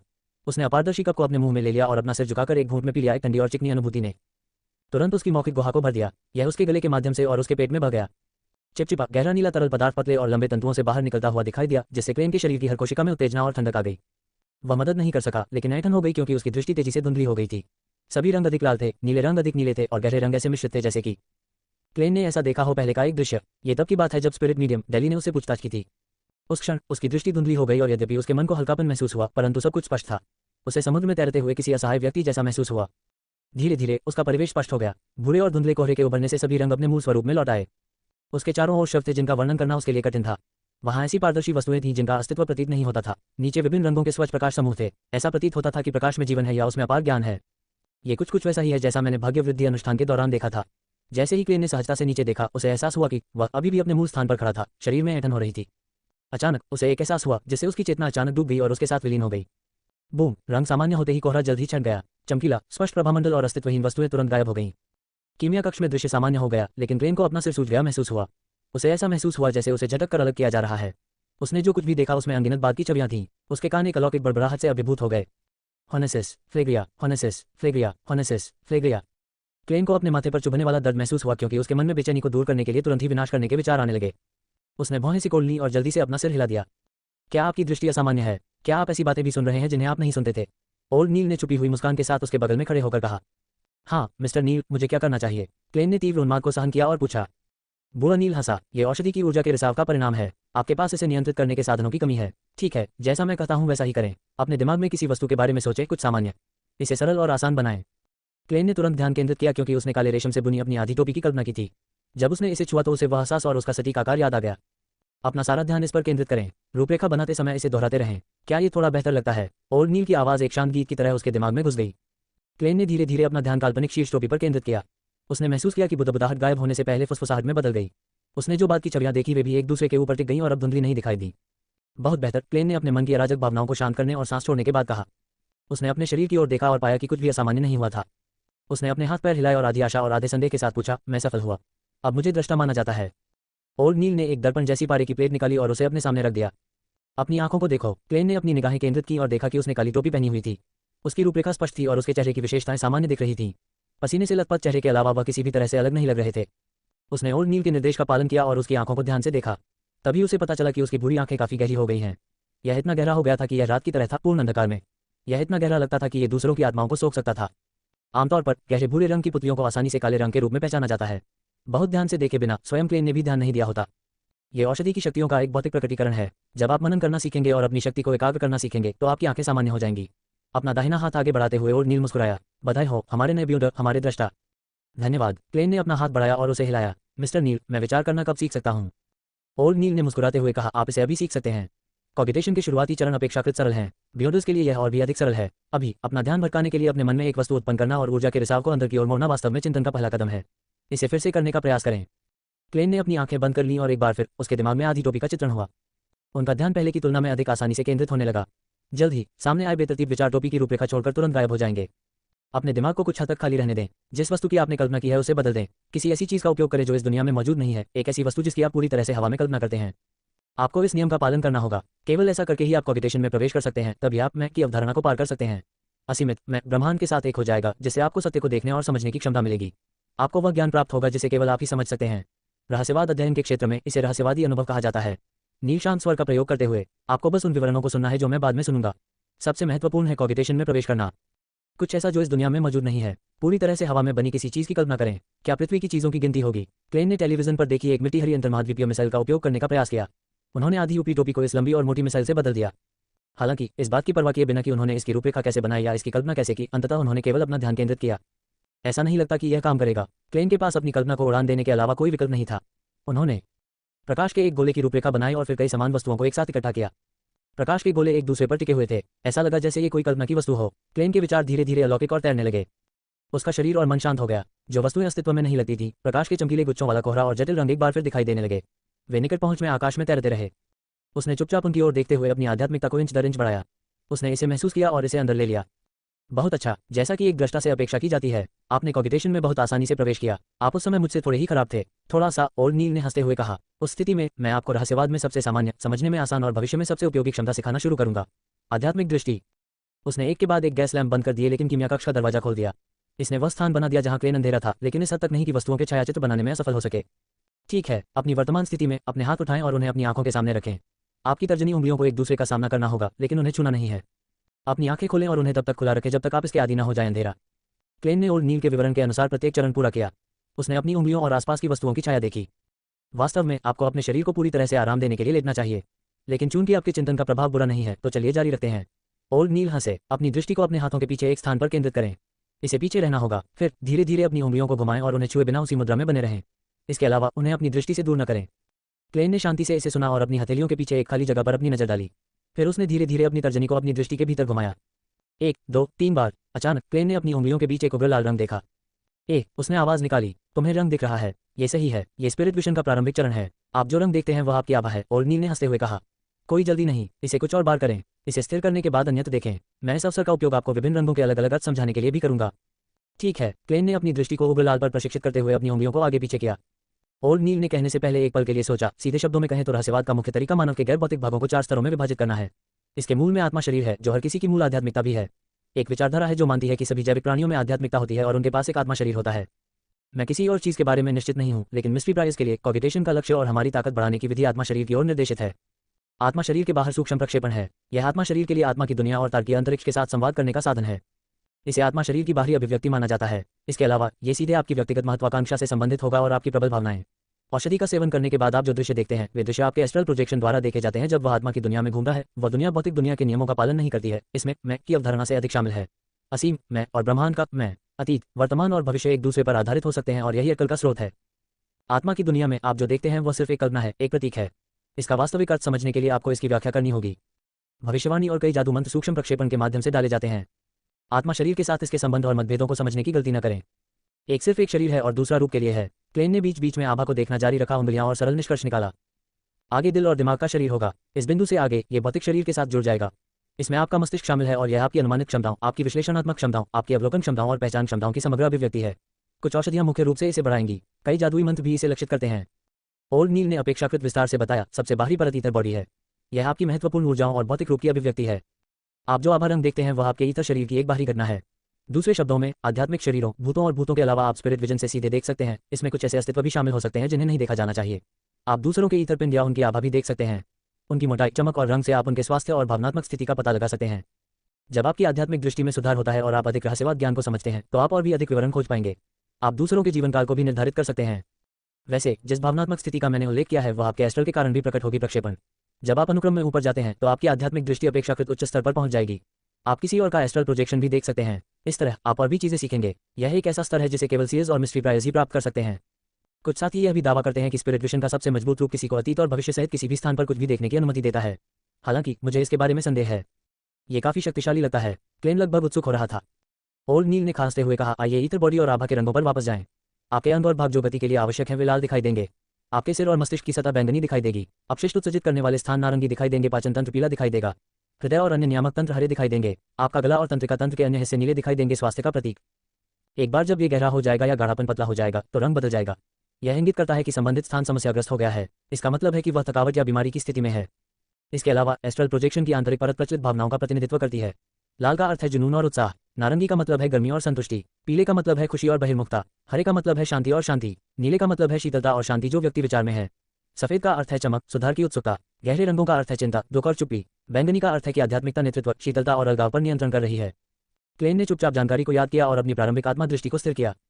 अच्छा, आप अन्य वस्तुओं को देख सकते हैं। ओल्ड नील ने सिर हिलाते हुए आगे कुछ नहीं कहा। क्लेन ने धीरे से अपना सिर घुमाया और ओल्ड नील की ओर देखा। दरअसल उन्होंने अपने शरीर के अलग अलग हिस्सों में अलग अलग रंग देखे। आभा अलग अलग स्थानों पर मोटी और पतली दोनों थी। उसके सिर का बैंगनी रंग सबसे चमकीला था और उसके अंगों की लालिमा अपेक्षाकृत गहरी थी। उसके शरीर की कुल सफेदी भी कुछ हद तक फीकी पड़ गई थी। दरअसल उसकी उम्र बढ़ रही है। क्लेन ने खुद से एक मूक टिप्पणी की। उसने जो देखा उससे ही उसे लगा कि वह एक परिवासी बन गया है। मैं अब एक बियोडा हूँ। उसने अपनी निगाहें घुमाई और सावधानी से ओल्ड नील का आकार देखा। जब अचानक उसने अपने पीछे शून्य में बिना किसी भौंके ठंडी और निर्दयी आंखों की एक पारभासी जोड़ी देखी। ये लगभग भ्रामक आंखें ओल्ड नील को भी घूर रही थी, साथ ही उसे भी। यह क्लेन कांप उठा और उसने कहा, तुम्हारे पीछे एक जोड़ी आंखें हैं। ओल्ड नील को मुस्कुराने से पहले ही अचंभित कर दिया गया। उन्हें नजरअंदाज करो। जैसे ही ओल्ड नील ने अपना वाक्य पूरा किया उसके पीछे अंधेरे में छिपी आंखों की मायावी जोड़ी गायब हो गई। यहाँ तक कि अपनी स्पिरिट विजन अवस्था में भी क्लेन अब इसके अस्तित्व के निशानों की पहचान करने में सक्षम नहीं था। यह अनुष्ठानिक जादू की एक विशेषता है, ओल्ड नील ने हंसते हुए समझाया। आकर्षक, क्या स्पिरिट विजन ये न्यान आंखों का उन्नत संस्करण है? क्लेन को ऐसा महसूस हुआ जैसे कोई बच्चा हो जिसे एक नया खिलौना मिला हो। उत्तेजना में उसने अपनी नजर दूसरी ओर घुमा ली और कमरे के हर कोने का निरीक्षण करने लगा। वह स्पिरिट विजन के साथ और उसके बिना कीमिया कक्ष के अंतर को देखना चाहता था। अंधेरे में table, test tube, scale, cup और अलमारी जैसी वस्तुओं की रूपरेखा स्पिरिट विजन के बिना जैसी दिखती थी उससे अलग नहीं दिखती थी। उन्होंने कोई रोशनी या रंग नहीं छोड़ा। बिना प्राण वाली वस्तुओं में कोई आध्यात्मिकता नहीं होती। जब क्लेन ने अपनी नजर चांदी के संदूक की ओर घुमाई तो वह मन ही मन बुदबुदाया। अचानक उसने रंगों की जीवंतता देखी। रंग आकाश के समान नीले, तारों के समान देदीप्यमान या जलती हुई लिप्टों के समान गहरे लाल थे। असाधारण प्राणियों की सामग्रियों में अभी भी कुछ जीवन है और वह अभी भी सक्रिय है, भले ही स्रोत पहले ही मर चुका हो। ओल्ड नील से मदद मांगते समय क्लेन ने अपने शब्दों पर विचार विमर्श किया। एक सटीक वर्णन यह है कि उनके पास अवशेष आध्यात्मिकता है। यह एक सफल औषधि मिश्रण के महत्वपूर्ण बिंदुओं में से एक है। यह भी एक कारण है कि एक बियोडन नियंत्रण खो देगा। डन को आपको पहले ही सूचित करना चाहिए था, ओल्ड नील ने स्पष्ट रूप से समझाया। कुछ याद करके वह अचानक हंस पड़ा। मुझे याद है कि कॉप्स कलेक्टर के फॉर्मूले के लिए सूखे परिपक्व काले धब्बेदार मेंढक की आवश्यकता होती है। उस औषधि का सेवन करने के लिए बहुत साहस की आवश्यकता होती है। क्लेन ने थोड़ी कल्पना की और उसे यह घृणित लगा। उसने ओल्ड नील के शब्दों को नहीं दोहराया और अपनी निगाहें एक अंधेरे क्षेत्र की ओर घुमा दी। हालांकि वहां कोई आध्यात्मिक शरीर या भूत नहीं थे जिन्हें वह देखने के लिए उत्सुक था। क्या ऐसा नहीं कहा जाता कि आत्माओं की दुनिया हर जगह है? उसने जिज्ञासावश पूछा। ओल्ड नील ने धीरे से हंसते हुए कहा, पंत मेरे बात दोहराओ। ये नाइट ऑफ दस्ते का मुख्यालय है। यह हेवनाइट गॉडेस के चर्च के नीचे की जमीन है। यहाँ बहुत सारे बियोडर्स हैं। क्या आपको लगता है कि हम आत्माओं और आत्माओं को यहाँ घूमने की इजाजत देंगे? इसके अलावा आध्यात्मिक दुनिया और आत्मा दो अलग अवधारणाएं हैं। क्लेन को थोड़ा शर्मिंदगी महसूस हुई और उसने प्रवेश द्वार पर गैस लैंप की हल्की रोशनी को देखने का नाटक करते हुए अपना सिर घुमाया। मैं समझ गया। बोलते बोलते उसकी भौहों के बीच का भाग ऐंठने लगा। क्या हो रहा है? जैसे ही क्लेन पूछने के लिए मुड़ा उसने अचानक दरवाजे के पास प्रकाश की परिधि पर चुपचाप खड़े एक व्यक्ति को देखा। यह मानव प्रतीत होता था, हालांकि इसकी आभा के रंग और अंधेरा पूरी तरह से मिश्रित थे जिससे इसे पहचानना असंभव हो गया। फुफकार। क्लेन को अपने ग्लेबेला वन में दर्दनाक ऐंठन महसूस हुई। जैसे ही उसने अपना ध्यान दोबारा केंद्रित किया तो उसकी दृष्टि अस्त व्यस्त हो गई, लेकिन वहां कोई निराकार आकृति नहीं थी। अजीब है, उसने पलट कर पूछा। मिस्टर नील, मेरी बाहों के बीच का स्थान ऐंठन से थोड़ा दर्दनाक है। हाँ, ये बहुत आम है। आप एक नए परे हैं। स्पिरिट विजन आपके स्पिरिट बॉडी पर बहुत बड़ा बोझ डालता है। इसके अलावा यह आपको लगातार सूखा देता है। शारीरिक प्रभाव ग्लेबेला ऐंठन, सिरदर्द, अतिसंवेदनशीलता और मतिभ्रम के मामूली दौरे हो सकते हैं। और स्पिरिट विजन के साथ चीजों को देखते समय अपरिचित परिवेश के परिणामस्वरूप आपकी भावनाओं को प्रभावित करना बहुत आसान है। ये ऐसी चीजें हैं जिन पर आपको ध्यान देने की आवश्यकता होती है और उन्हें खत्म किया जा सकता है, उन्हें बार बार अभ्यास के साथ। इसके अलावा इसे संयम से उपयोग करें और इसे समय पर समाप्त करें। ओल्ड नील ने मुस्कुराते हुए उत्तर दिया। ऐसा क्यों लगता है कि आप इससे प्रसन्न हैं? क्लेन ने जल्दी से सलाह मांगी। फिर मैं स्पिरिट विजन की स्थिति से कैसे बाहर निकल सकता हूँ? उसने उस अदृश्य आकृति का उल्लेख करने की योजना बनाई थी जिसे उसने देखा था। हालांकि जब उसने लक्षणों के बीच मतिभ्रम के मामूली दौरों के बारे में सुना तो उसने उस विचार को दूर कर दिया। ग्लेबेला ऐंठन और सिरदर्द से वह ओल्ड नील के उत्तर का पूरी तरह से अनुमान लगा सकता था। पहले की तरह अपना ध्यान भटकाने के लिए किसी वस्तु के बारे में सोचें। यह आपको भ्रम से बाहर लाएगा। अपनी आंखें बंद करें और अपनी आध्यात्मिकता को नियंत्रित करें और बार बार इसे समाप्त करने के लिए कहें। जब आप अपनी आंखें फिर से खोलेंगे तो आप पाएंगे कि आपकी आध्यात्मिक दृष्टि समाप्त हो गई है। समाप्त हो गया। ओल्ड नील ने इत्मीनान से वर्णन किया और जब उनका काम पूरा हो गया तो उन्होंने कहा, बेशक ये सबसे तुच्छ और अनाड़ी तरीका है। हम अपनी आध्यात्मिकता को प्रभावित करने के लिए अभ्यास से बार बार खुद को ध्यान में संकेत दे सकते हैं। इस तरह आपके पास एक सरल स्विच होगा। उदाहरण के लिए अपने ग्लेबेला पर 2 बार हल्के से टैप करने से आप आसानी से स्पिरिट विजन को सक्रिय कर सकेंगे। जहां तक आप इसे कैसे सेट करते हैं यह आपकी आदतों और प्राथमिकताओं पर निर्भर करता है। पल और ओल्ड नील की नकल करने की योजना बनाई ताकि वह अपने स्पिरिट विजन के लिए एक स्विच के रूप में अपने ग्लेबेला को 2 बार टैप कर सके। एक बार टैप करने को आसानी से उसके सिर पर एक सहज दस्तक के रूप में समझा जा सकता था और 3 बार टैप करने से खतरनाक स्थितियों में मूल्यवान समय की बर्बादी हो सकती थी। उंगलियां चटकाने की तरह वे बहुत अधिक ध्यान आकर्षित करने वाली थीं। उसने अपना ध्यान कम किया और प्रकाश के खड़े गोले की कल्पना की और फिर से ध्यान की स्थिति में प्रवेश किया। ओल्ड नील के मार्गदर्शन में बार बार संकेत और अभ्यास के बाद अंततः उसने अपना स्विच सेटअप किया। उसने अपनी मुट्ठी थोड़ी सी भींच हुई और अपनी तर्जनी के जोड़ का उपयोग करके अपने ग्लेबेला पर 2 बार थपथपाया। तुरंत उसकी आंखों के सामने अलग अलग मोटाई और रंगों की चमकती आभा दिखाई देने लगी।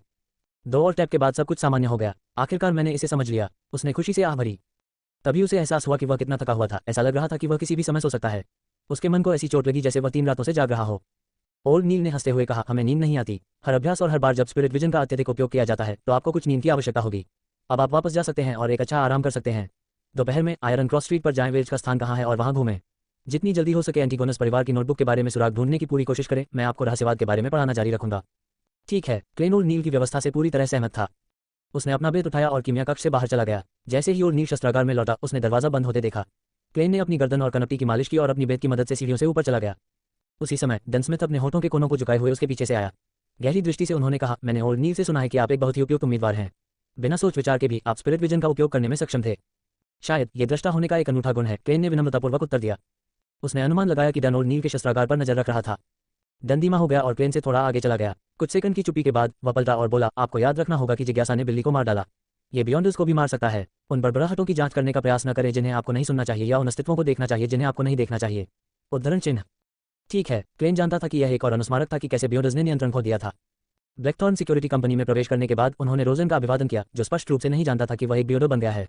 वह धीरे धीरे दरवाजे से बाहर चला गया और सड़कों पर पहुंच गया, जहां उसने डेफोडिल स्ट्रीट के लिए एक ट्रैकलेस गाड़ी ली। अपनी वापसी यात्रा में वह लगभग सो गया।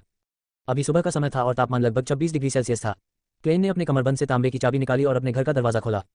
उनके घर से अभी भी कई सामान गायब थे। लिविंग रूम और डाइनिंग हॉल अभी भी खाली थे। बेंसन और मेलिसा के पास काम या स्कूल था, इसलिए वे दोनों सुबह जल्दी निकल गए थे। क्लेन के पास किसी और चीज से परेशान होने की क्षमता नहीं थी। उसने दरवाजा बंद किया और तेजी से दूसरी मंजिल पर गया और बुकशेल्फ से सुसज्जित शयन कक्ष में प्रवेश किया जो उसका था।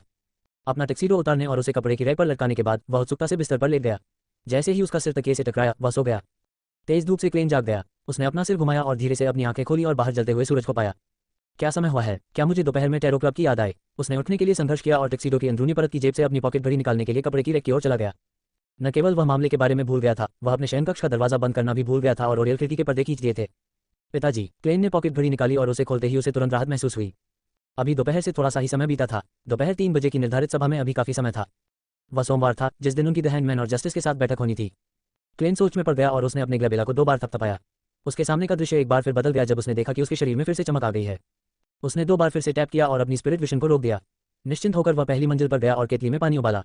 उसने कुछ निम्न गुणवत्ता वाली चाय की पत्तियां रखी और थोड़े से मक्खन में डूबी राई की रोटी चबाई। बाद में क्लेन ने ऐतिहासिक सामग्रियों और मूल क्लेन की डायरी को पलटा। उन्होंने अपने ज्ञान को संशोधित और समेकित करना शुरू किया। दोपहर 2:57 बजे क्लेन ने पर्दा खींचने से पहले अपनी किताब बंद कर दी और अपने फाउंटेन पेन पर ढक्कन लगा दिया। इसके तुरंत बाद उसने शयन कक्ष का दरवाजा बंद कर दिया, जिससे कमरे में असामान्य रूप से अंधेरा हो गया। उन्होंने अपने ग्लेबेला को 2 बार टैप किया और अपने परिवेश का सर्वेक्षण करने के लिए स्पिरिट विजन को सक्रिय किया। ये पुष्टि करने के बाद कि उसके कमरे में कोई अदृश्य आध्यात्मिक शरीर नहीं है, क्लेन ने स्पिरिट विजन बंद कर दिया और समय देखने के लिए अपनी जेब घड़ी निकाली। टिक टॉक 3 बजने से 1 मिनट पहले उसने अपनी गति खोली और पहले की तरह चौकोर आकार में वामावर्त तरीके से 4 कदम चला। उसने धीरे से चीनी भाषा में मंत्रोच्चार किया। बस इस बार उन्होंने कोई मुख्य भोजन नहीं बनाया। क्लेन ने अपनी आंखें बंद कर ली क्योंकि उसे लगा कि उसके हाथों के पिछले हिस्से में खुजली हो रही है। ऐसा महसूस हुआ मानो 4 काले गोदी एक वर्ग का निर्माण कर रहे हों और कुछ बाहर निकाल रहे हों। उन्मादपूर्ण चीखें और आकर्षक बड़बड़ाहटें गूंजने लगी, लेकिन क्लेन को एहसास हुआ कि सिरदर्द पहली बार जितना बुरा नहीं था। ऐसा नहीं था कि वह प्रभावित था, बल्कि वह खुद को सुनने से रोकने की पूरी कोशिश कर रहा था। एक ब्यूरो के रूप में उन्हें ऐसे माहौल में अधिक आत्मनियंत्रण रखना होगा। जल्द ही ऊपर तैरते हुए उसका शरीर हल्का हो गया। उसने भूरे सफेद और धुंधले कोहरे को देखा जो निकल रहा था। फिर उसने गहरे लाल तारे देखे। उनमें से 2 का उसके साथ बहुत ही कम संबंध था और उसका असामान्य परिचय था। क्लेन ने अपने धुंधले स्वरूप को देखा और असमंजस में बुदबुदाया, द एस्ट्रल प्रोजेक्शन जिसका उल्लेख और नील ने किया था।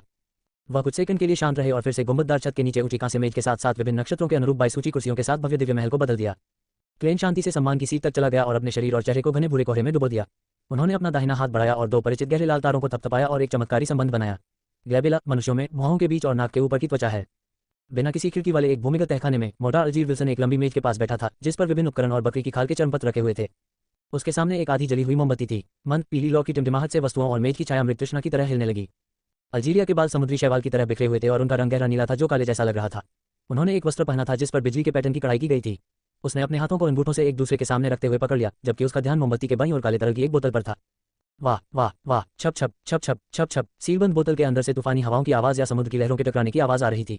और जिन स्थानों पर काली स्याही नहीं डूबती थी वहां हल्का कोहरा मंडराता रहता था। यह ऐसा था मानो उसकी आंखें और मुंह बढ़ गए हों।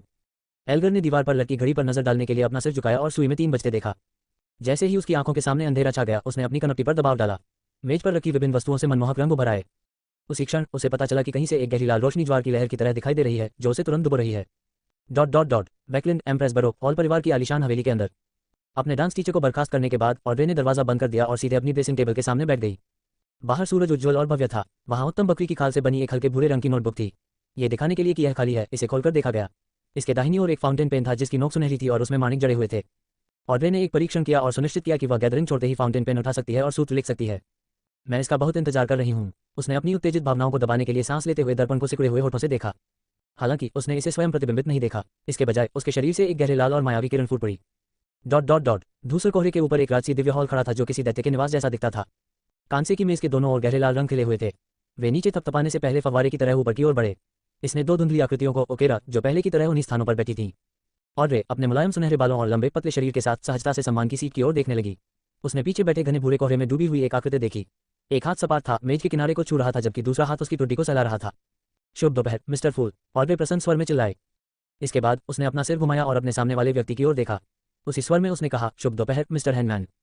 यह महिला निश्चित रूप से अपरिष्कृत है। क्या उसे पूरा यकीन है कि मैं एक अच्छा इंसान हूँ? उससे डर क्यों नहीं लगता? क्या वह एक कुलीन महिला है जिसकी अच्छी तरह से सुरक्षा की गई है? क्लेन मुस्कुराया और अपनी अतः छवि बनाए रखी। शुभ दोपहर मिस जस्टिस। जैसे ही वह बोला, उसने अपना सिर थोड़ा नीचे किया और अपना बायां हाथ आगे बढ़ाया और अपने ग्लैबेला को 2 बार थपथपाया। उसने जो देखा वह तुरंत बदल गया। उन्होंने जस्टिस और द हैंडमैन को अपनी आभा के रंग बिखेरते देखा और आसपास का धूसर कोहरा और गहरे लाल तारे वैसे ही बने रहे। ऐसा कुछ भी नहीं देखा गया जो अस्तित्व में न हो या चमकदार प्रतिभाएं जिनमें जीवन हो देखी गई। उसने अपनी निगाहें घुमाई और देखा कि जस्टिस की आभा और नील द्वारा वर्णित रंगों से पूरी तरह मेल खाती है। जो लाल, बैंगनी, नीला या सफेद होना चाहिए था वे उनके संबंधित रंग थे। इसके अलावा उन्होंने चमकदार चमक बनाए रखी और उचित मोटाई के थे। ये बताना आसान था कि वह एक जीवंत युवा लड़की थी। उसकी भावनाओं का रंग लाल और पीला है। वह खुशी, उत्साह और उत्साह है। क्लेन ने द हैंडमैन की ओर अपना ध्यान केंद्रित करने से पहले एक निर्णय लिया। जस्टिस की तरह द हैंडमैन की आभा के रंगों के बारे में कुछ खास नहीं था। उसकी भावनाएं नीले रंग में कुछ नारंगी मिश्रित थीं। शांत, विचारशील, सावधान और थोड़ा प्रसन्न। यह उसका पहला प्रयास था। क्लेन ने बिना अधिक आत्मविश्वास के एक निष्कर्ष निकाला। जैसे ही उसने अपनी नजर दूसरी ओर हटाई, उसे अचानक कुछ अजीब सा एहसास हुआ। फांसी पर लटके आदमी की सबसे भीतरी परत की आभा लगभग एक ही रंग की थी। क्लेन ने अपना ध्यान केंद्रित किया और एक बार फिर ध्यान से देखा। वह हल्के से देख सकता था कि द हैंडमैन के ईथर बॉडी के भीतर गहरा नीला रंग था जो समुद्र के समान था। ऐसा महसूस हुआ जैसे कोई ज्वारीय तूफान हो। उसका सूक्ष्म प्रक्षेपण, या मुझे उसके एस्ट्रल प्रोजेक्शन की सतह कहनी चाहिए। देखने से लगता है कि वह वास्तव में एक बेयोंडर है और जाहिर तौर पर और नील से भी अधिक मजबूत है। क्लेन ने विश्लेषण किया क्योंकि उसका दिमाग सवालों से भरा हुआ था। आवश्यक नहीं, इसका संबंध इस अनूठे वातावरण से हो सकता है। ये केवल इसलिए है क्योंकि यह मेरा घरेलू मैदान है कि मैं उन चीजों को देख पा रहा हूं जो और नील ने प्रकट नहीं की। उसने फिर से न्याय की ओर अपना सिर घुमाया और पुष्टि की कि यह एक विशेषता थी जो केवल बियोंडर्स के पास थी। उसी वक्त अल्जीरिया ने भी अपना अभिवादन पूरा किया। ऑड्रे ने हल्की सी हौंकते हुए प्रत्याशा में पूछा, मिस्टर हैंडमैन, क्या आपको घोस्ट शार्क के खून का डिब्बा मिला? एल्गर ने क्लेन पर नजर डाली और उसे अपने ग्लैबेला को टैप करते हुए देखा जैसे कि वह अन्य मामलों पर विचार कर रहा हो। बहुत बहुत धन्यवाद, ये पूरी तरह से मेरी उम्मीदों पर खरा उतरा। मैंने कभी नहीं सोचा था कि आप इसे इतनी जल्दी मेरे पास भेज देंगे। घोस्ट शार्क का खून कोई विशिष्ट असाधारण प्राणी नहीं है, एल्गर ने स्पष्ट रूप से कहा। ऑड्रे ने विनम्रतापूर्वक मुस्कुराते हुए कहा, मैं ये नतीजा देखकर बहुत खुश हूँ। चूंकि उसे छोटी उम्र से ही रहस्य से जुड़ा कोई भी काम पसंद था, इसलिए उसने समान रुचियों वाले कुलीन वर्ग के लोगों से दोस्ती कर ली थी। उन्होंने एक दूसरे के बीच सूचनाओं, पुस्तकों और दुर्लभ कलाकृतियों का आदान प्रदान किया है। लेकिन इससे पहले उनमें से किसी ने भी वास्तविक बियोंडर बनने के लिए कोई अलौकिक शक्ति प्राप्त नहीं की थी। इसके बजाय कुछ राजकुमारों ने संकेत दिया कि यदि वह उनकी राजकुमारी पत्नी बन जाती है तो वे उसे वह उपहार दे सकते हैं जो वह चाहती है। हालांकि उसने घोस्ट शार्क का खून सीधे अपने परिवार की तिजोरी से प्राप्त किया था। आखिरकार सूची में केवल एक बड़ी बोतल बताई गई है, ये बताए बिना कि इसे कितने मिलीलीटर या कितना भरा होना चाहिए। उसका मानना था कि इसमें थोड़ा सा डालने से किसी का ध्यान नहीं जाएगा। भले ही कोई दुर्घटना हुई हो और मामला उजागर हो गया हो, उसके माता पिता इस मामले को आगे बढ़ाने की संभावना नहीं रखते थे। एल्गर ने मुस्कुराते हुए अपना सिर पीछे करने से पहले द फूल को गहराई से देखा जो कोहरे में गिरा हुआ था। हमारे समझौते के अनुसार मैं तुम्हें औषधि का फॉर्मूला बताऊंगा स्पेक्टेटर। मुझे खुद को तैयार करने दो। ठीक है, शुरू करो। ऑड्रे ने अपना पूरा ध्यान केंद्रित करते हुए सांस ली। कम अनुक्रम वाली औषधियां बनाना बहुत आसान है, बस उस आदेश का पालन करें जो मैं आपको प्रदान करता हूं। याद रखें कि सामग्री की मात्रा कम हो सकती है लेकिन अधिक नहीं। इससे बड़ी समस्याएं पैदा होंगी। आपको बियोडस के हारने की खबर के बारे में सुनना चाहिए था। नियंत्रण। मेरा मानना है कि मुझे इसे दोहराने की कोई आवश्यकता नहीं है। अल्जीरिया ने सबसे पहले ध्यान देने योग्य बातें बताईं। ऑड्रे ने धीरे से सिर हिलाया और कहा, मैं पूरी तरह से समझती हूँ। जब वह बोल रही थी उसने मिस्टर फूल की ओर देखने के लिए अपना सिर घुमाया। वह जानना चाहती थी कि क्या रहस्य विशेषज्ञ के पास जोड़ने के लिए कुछ है। दुर्भाग्यवश मूर्ख मूर्ति की भांति चुपचाप वहां बैठा हुआ था। एल्गर ने कहने से पहले एक पल के लिए सोचा, कम मात्रा होने का मतलब यह नहीं है कि इसे बहुत अधिक विचलन करना चाहिए। यदि आपके पास कोई सहायक नहीं है तो मेरा सुझाव है कि आप रसायन विज्ञान प्रयोग से खुद को परिचित करने में कुछ समय व्यतीत करें। ऐसे मामलों के लिए मेरे पास एक पारिवारिक शिक्षक है। ऑड्रे ने बोझ महसूस किए बिना उत्तर दिया। अल्जीर ने विचलन की सबसे दूर की सीमा का उल्लेख करने के बाद बड़े प्रवाह के साथ सुनाया, स्पेक्टेटर।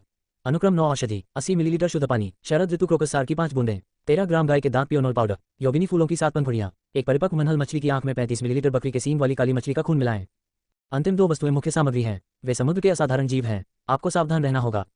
ठीक है, ऑड्रे ने याद किया और दोहराया, 80 मिलीलीटर शुद्ध पानी, ऑटम क्रोकस एसेंस की 5 बूंदें, 13 ग्राम गाय के दांत, पियोनोल पाउडर। अल्जीर को याद दिलाया। उसकी मदद से ऑड्रे ने धीरे धीरे और सटीक रूप से सूत्र के क्रम को याद कर लिया। हालांकि वह बार बार बुदबुदाते हुए चिंतित लग रही थी। क्या आप कॉगिटेशन के बारे में जानते हैं? जब एल्गर ने जस्टिस को सिर हिलाते हुए देखा तो उन्होंने जारी रखा, मुझे नहीं पता कि आप चिंतन के बारे में कितना जानते हैं। मुझे एक बार इसका वर्णन करने दीजिए। औषधि का सेवन करने के बाद अपनी आध्यात्मिकता और ऊर्जा को नियंत्रित करने के लिए जल्दी से चिंतन शुरू करें। अभ्यास करना सुनिश्चित करें। औषधि की शक्तियों को वास्तव में समझने के लिए हर दिन इसके प्रतीक अर्थ और इससे भी अधिक रहस्यों को खोदें। आप सबसे बड़ी सीमा तक नियंत्रण खोने के खतरे से बच सकते हैं और औषधि का अर्थ मुख्य रूप से इसमें निहित है नाम, जैसे स्पेक्टेटर। क्लेन चुपचाप बातचीत सुन रहा था और बीच में आने की उसकी कोई योजना नहीं थी। उसने जो कुछ किया वह गुप्त रूप से याद करना और अध्ययन करना था, लेकिन जब उसने ये सुना तो उसके मन में अचानक एक विचार आया। ऑड्रे ने द हैंडमैन के स्पष्टीकरण को ध्यान से सुना और जैसे ही वह कुछ और विस्तृत जानकारी लेने वाली थी उसने अचानक मेज पर रैपिंग की आवाज़ सुनी। उसने और अल्जीर ने अपना सिर घुमाया और द फूल की ओर देखा। उन्होंने महसूस किया कि रहस्यमय और शक्तिशाली आकृति अपनी उंगलियों से धीरे धीरे तपतपा रही थी। उन्होंने गहरी आवाज़ में कहा, यह उन्हें समझने के बारे में नहीं है बल्कि उन्हें बचाने के बारे में है। ये खोज के बारे में नहीं है बल्कि अभिनय के बारे में है। औषधि का नाम केवल प्रतीकात्मक नहीं है, ये कल्पना भी है। ये बचाने की कुंजी है। ये सुनकर ऑड्रे चकित और भ्रमित हो गई। वह इस बारे में बहुत स्पष्ट नहीं थी कि मिस्टर फूल क्या व्यक्त करना चाह रहे थे। उसने अवचेतन रूप से अपनी आंखों के कोने से प्रतिक्रिया जानने के लिए द हैंडमैन को देखा। उसे झटके खाते और ठिठकते हुए देखकर वह आश्चर्यचकित रह गई। यह ऐसा था मानो किसी सामान्य व्यक्ति ने तेज और अचानक गड़गड़ाहट की आवाज़ सुनी हो। पाचन, अभिनय, पाचन, अभिनय, पाचन, अभिनय, कुंजी। एल्गर ने इसे बार बार धीरे से दोहराया जैसे कि उसने एक महत्वपूर्ण अवधारणा को समझ लिया हो या किसी अजीब अभिशाप का शिकार हो गया हो। थोड़ी देर बाद उसने अपना सिर उठाया और भर्राई आवाज में कहा, धन्यवाद मिस्टर फूल। आपका संकेत मेरे जीवन जितना मूल्यवान है। आपने मुझे बहुत प्रबुद्ध किया है। बेशक मेरा मानना है कि मुझे अभी भी पूरी तरह से समझ में नहीं आया है, या इसे समझो। क्लेन ने मुस्कुराते हुए कहा, वह एक अग्रिम भुगतान था, कहकर अपनी रहस्यमय और अथाह छवि बनाए रखी। दरअसल जो कुछ कहा गया था उसका सही अर्थ उसे समझ में नहीं आया। वह बस इतना निश्चित था कि सम्राट रोसेले सामान्य बियॉन्डर से अधिक शक्तिशाली और द हैंडमैन से अधिक मजबूत था। अग्रिम भुगतान। ऑड्रे ने द हैंडमैन की प्रतिक्रिया को देखा और जानती थी कि पहले से दिया गया संकेत कीमती था। जैसे ही उसने इस पर विचार किया उसने पूछा, श्रीमान मूर, तुम हमसे क्या करवाना चाहते हो? उसके विपरीत एल्गर ने सिर हिलाते हुए कहा, तुम हमें क्या काम सौंपना चाहोगे? क्लेन ने थोड़ा पीछे झुककर उन दोनों पर नजर डाली और फिर कहा मधुर और सुखद आवाज, मेरी ओर से रोसेले गुस्ताव की गुप्त डायरी एकत्र करें, भले ही वह उसका केवल एक पृष्ठ ही क्यों न हो। रोसेले गुस्ताव की गुप्त डायरी। सम्राट रोजेल। वास्तव में केवल ऐसे मामले ही मिस्टर फूल जैसी शक्तिशाली शख्सियत की चिंता के लायक हैं। और वे पहले तो अचंभित हो गई, इससे पहले कि उसे एहसास हुआ कि उसे इसमें कोई आश्चर्य की बात नहीं लगी। अफवाह ये थी कि सम्राट रोसेले ने एक बार ईशनिंदा स्लेट देखी थी। ऐसा कहा जाता था कि उनके द्वारा बनाए गए गुप्त कार्डों में परमात्मा के 22 रास्ते छुपे हुए थे। ये कुछ ऐसा था जिस पर प्रत्येक उच्च श्रृंखला ब्यूरो निश्चित रूप से ध्यान देगा। डायरी, वह एक डायरी है। एल्गर ने इस छोटी सी बात को गौर से देखा तो उसकी भौहें थोड़ी सी सिकुड़ गईं। रोसेले गुस्ताव ने जो वस्तु छोड़ी थी उसे मिस्टर फूल ने एक डायरी के रूप में वर्णित किया था। उसे कैसे पता चला? उसने ये कैसे निर्धारित किया? क्या वह रोसेले के गूढ़ पाठ को समझने का तरीका जान सकता है? द हैंडमैन के प्रश्न का सामना करने और वांछित प्रभाव प्राप्त करने के बाद क्लेन अपनी कुर्सी पर वापस झुक गया और अपने हाथों को आपस में जोड़ लिया। उन्होंने सहज भाव से उत्तर दिया, आइए पहले इसे फिलहाल एक डायरी के रूप में देखें। उन्होंने इसका खंडन या पुष्टि नहीं की। ऑड्रे ने अन्य रईसों के बच्चों को इस मामले का जिक्र करते हुए सुना था। हालांकि उसने वास्तव में इसके बारे में कभी बहुत कुछ नहीं सीखा था। अपनी जिज्ञासा को बढ़ाते हुए उसने पूछा, ऐसा कहा जाता है कि सम्राट रोसेले की डायरी एक गुप्त भाषा या उनके द्वारा आविष्कृत प्रतीकों में लिखी गई थी? हाँ, एल्गर ने सरलता से उत्तर दिया। कुछ लोगों का मानना है कि यह रहस्यवाद के प्रतीकों का एक अनूठा समूह है। दूसरों का मानना है कि यह एक चित्रलिपि है, लेकिन आज तक किसी को भी इसे समझने का सही तरीका नहीं मिला है। कम से कम मैं बस इतना ही जानता हूँ। इतना कहकर उसने कुछ पुष्टि पाने या अपना संदेह दिखाने के लिए अपना सिर क्लेन की ओर घुमाया। वे ऐसे ग्रंथ हैं जो पीढ़ियों से चले आ रहे हैं, इसलिए अब अपनी मूल स्थिति में नहीं है। आपके विचार के अनुसार इसे कैसे समझा जा सकता है? क्लेन ने शांति बनाए रखी और चुपचाप एक आत्मनिंदा भरी हंसी दी। रहस्यवाद के प्रतीकों को कैसे संभालना है, इसके लिए उन्होंने तुरंत एक हास्यास्पद और हास्यास्पद दृश्य के बारे में सोचा। काली नुकीली टोपी और लंबी पोशाक पहने एक दुष्ट जादूगर अपनी आस्तीन ऊपर खींचता है और उसकी बांह पर गोदा हुआ एक प्रतीक प्रकट करता है। ऐसा कहा जाता था कि यह सम्राट रोसेले द्वारा छोड़ा गया रहस्यमय शक्ति वाला एक प्रतीक था। वे 2 नीले बड़े सरलीकृत चीनी अक्षरों में लिखे गए थे। मंदबुद्धि जोकर। क्लेन के मुंह के कोने धीरे धीरे ऊपर की ओर मुड़े क्योंकि उसने खुद को अच्छे मूड में पाया। द हैंडमैन का वर्णन सुनने के बाद ऑड्रे ने स्तब्ध होकर कहा, हम प्रतीकों या शब्दों को नहीं समझ सकते। फिर हम आपको जानकारी कैसे दे सकते हैं मिस्टर फूल? या क्या हमें इसे मेल करना चाहिए कहीं? ये काफी महत्वपूर्ण प्रश्न है। मेरे पास किसी वस्तु को गुप्त रूप से स्वीकार करने का साधन नहीं है। क्लेन को उत्तर देने की कोई जल्दी नहीं थी। उसने बार बार अपने अंगूठों को आपस में जुड़े हाथों से चुराया और फिर से थपथपाया। शीघ्र ही उसे एक उपाय सूझा। चूंकि मैं यहाँ अपनी इच्छा के अनुसार एक दिव्य महल और मेज बना सकता हूँ, तो क्या यहाँ की सामग्री को दूसरों के दिमाग में प्रोजेक्ट करना संभव होगा? मैं इसे आजमाऊंगा। उस पल में ऑड्रे और अजीर ने मिस्टर फूल को घने भूरे कोहरे के बीच धीरे धीरे बैठते देखा। मिस जस्टिस, आइए हम इसे आजमाएं। पाठ के एक पैराग्राफ की कल्पना करें और इसे तत्परता से लिखने की भावनाएं दें। हाँ, अपने बगल में फाउंटेन पेन उठाएं और कागज के टुकड़े पर लिखें। इससे पहले कि क्लेन ने अपना वाक्य पूरा किया, ऑड्रे ने उसके सामने पीले भूरे रंग की बकरी की खाल के चर्मपत्र का एक टुकड़ा और एक गहरे लाल रंग का फाउंटेन पेन देखा। उसने उत्सुकता से और संदेह से फाउंटेन पेन उठा लिया। निर्देशों के अनुसार उसने एक कविता की कल्पना की जिसे सम्राट रोसेले ने एक बार लिखा था। यदि सर्दी आती है तो क्या वसंत बहुत पीछे रह सकता है? पाठ की जांच करने के बाद उसने अपना फाउंटेन पेन उठाया और उन्हें सामने लाने की इच्छा से भर गई। क्लेन ने भावनाओं को भांप लिया और फाउंटेन पेन को माध्यम बनाकर उसका मार्गदर्शन किया। जैसे ही ऑड्रे ने अपना फाउंटेन पेन उतारा, उसे बकरी की खाल के चर्मपत्र पर एक रेखा दिखाई दी। अगर सर्दी आती है तो क्या वसंत बहुत पीछे रह सकता है? देवी, कितना आकर्षक है, ऑड्रे ने दुख महसूस करते हुए आश्चर्य से कहा। इसके बाद उसने कुछ डर के साथ क्लेन की ओर देखा। मिस्टर फूल, क्या आप पढ़ सकते हैं कि मैं क्या सोच रहा हूँ? नहीं, मैं केवल आपका मार्गदर्शन कर रहा हूँ। मैंने आपके लिए लिखने की प्रक्रिया को सरल बनाया और इसे एक चाप बना दिया।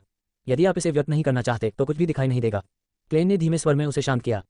क्या ऐसा है? तब हम केवल प्रतीकों को याद कर सकते हैं या जिस तरह से गूढ़पाठ दिखता है। फिर हम इसे सीधे अपनी इच्छानुसार प्रस्तुत कर सकते हैं। ऑड्रे ने आत्मज्ञान के बारे में पूछते हुए राहत की सांस ली। हाँ, क्लेन ने उत्तर दिया, यह कोई बुरा तरीका नहीं है। मिस जस्टिस, अपनी याददाश्त पर संदेह न करें। दर्शक बनने के बाद आपको इस पहलू में अत्यधिक सुधार प्राप्त होगा। एल्गर ने इस प्रयास को बाहर से देखा था और पूरी तरह से इस एहसास पर पहुंच गया था कि द फूल उसकी कल्पना से कहीं अधिक शक्तिशाली और रहस्यमय था। जहां तक उनकी याददाश्त का सवाल है, उनका मानना था कि अगली प्रगति से इसमें पर्याप्त सुधार होगा। इस बारे में ऑड्रे ने खुशी से सिर हिलाया। आपने इस अनुस्मारक से मुझे प्रसन्न किया है मिस्टर हैंडमैन। क्या आपके पास स्पेक्टेटर्स पर कोई अन्य मार्गदर्शन है? इतना कहने के साथ ही उसने सम्माननीय सीट की ओर देखा। मिस्टर फूल, मैं आपके मिशन को पूरा करने के लिए कड़ी मेहनत करूंगा। मैं सम्राट रोसेले की और अधिक गुप्त डायरी इकट्ठा करने की पूरी कोशिश करूंगा। मैंने पहले उल्लेख किया था कि मैं एक ऐसा व्यक्ति हूं जो निष्पक्ष और समान आदान प्रदान पसंद करता है। मैंने जो अग्रिम भुगतान दिया है वह प्रत्येक व्यक्ति के लिए डायरी के केवल 2 पृष्ठों के बराबर है। यदि अधिक है तो मैं बदले में अतिरिक्त दूंगा। क्लेन शांति से कहा, जैसे वह एक वयस्क था जो बच्चों का फायदा नहीं उठाता था। जहां तक ये सवाल है कि अतिरिक्त भुगतान कहां से आ सकता है, ये स्वाभाविक रूप से नए अधिग्रहित सम्राट रोजेल डायरी के पन्नों से था। इससे एक पुण्य चक्र का निर्माण हुआ। आप सचमुच एक उदार सज्जन व्यक्ति हैं। अपनी छाती के पास हाथ रखकर थोड़ा झुकने से पहले एल्गर कुछ सेकंड के लिए चुप हो गया। झुकने के बाद उन्होंने न्यायमूर्ति की ओर रुख किया और कहा, मुझे एक बार फिर जोर देने दीजिए। एक दर्शक हमेशा दर्शक ही रहेगा। मुझे पता है कि कई दर्शक खुद को नायक या किसी अन्य चरित्र के रूप में कल्पना करने का आनंद लेते हैं। परिणामस्वरूप वे नाटक के कारण रोने, हंसने, क्रोधित होने और दुखी होने की हद तक इसमें बहुत सारी भावनाएं निवेश करते हैं। हालांकि एक दर्शक को ऐसा नहीं करना चाहिए। समाज के विभिन्न नाटकों और जाने अनजाने विशिष्ट पात्रों की भूमिका निभाने वाले व्यक्तियों का सामना करते समय आपको एक पूर्ण दर्शक होने का रवैया बनाए रखना होगा। केवल तभी आप शांति और निष्पक्षता से उनका निरीक्षण कर सकते हैं। आप उनकी आदतों का पता लगाएंगे, उनकी झूठ बोलने की आदत या उनकी घबराहट की गंध, उन सूक्ष्म सुरागों से आप उनके सच्चे विचारों को समझ सकते हैं। मेरा विश्वास करो, हर कोई अपनी भावनाओं के कारण अलग है। वे अलग अलग चीजें और अलग अलग गंध उत्सर्जित करेंगे। हालांकि केवल एक वास्तविक दर्शक ही इसे सूंघ सकता है। एक बार जब आप अपनी बहुत सारी भावनाएं निवेश कर देते हैं तो आपका अवलोकन प्रभावित होगा। दूसरों की भावनाओं के प्रति आपकी संवेदनशीलता विचलित हो जाएगी। ऑड्रे ने ध्यान से सुना और उसकी आंखें धीरे धीरे चमकने लगीं।